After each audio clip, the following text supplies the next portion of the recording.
Maling besi bekas bangunan rumah punya tetanggonyo, lanang anak tigo inisial HA, 54 tahun, warga Jalan Mangku Bumi Tigo Ilir, ditangkap oleh anggota unit TKP 134 Polrestabes Palembang di rumahnya.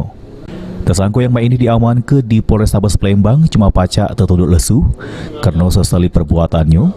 Dari pengakuan HA, kalau dia sudah 3 kali maling di rumah tetanggonyo, di mana perbuatannya tersebut dilakukan pas kondisi rumah tetangganya sepi kate uang. Tersangka pun masuk ke jero rumah korban lewat bagian depan.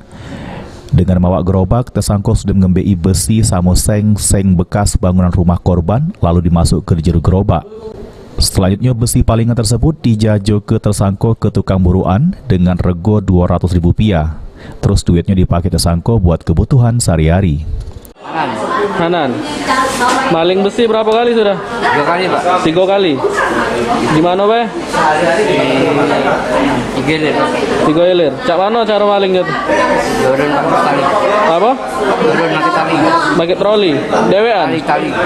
Dewean. Iya, Pak. Dijual kemana? 1 Ilir, Pak. 1 Ilir. Sama siapa dijual? Mantap. Berapa? Harganya sama 15 kilo. Kedua yang Berapa jadi gagal duitnya? 50 kilo, Pak. Berapa duitnya? 200.000. Berapa? 200. 200.000 sekilo. 200.000 kalau Gagal-galanya. Untuk apa duitnya? untuk makan, Pak. Makan.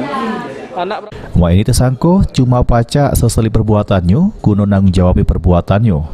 Selanjutnya tersangka bakal ngerasa ke betapa susahnya hidup di jero tahanan. Irawan, PAL TV.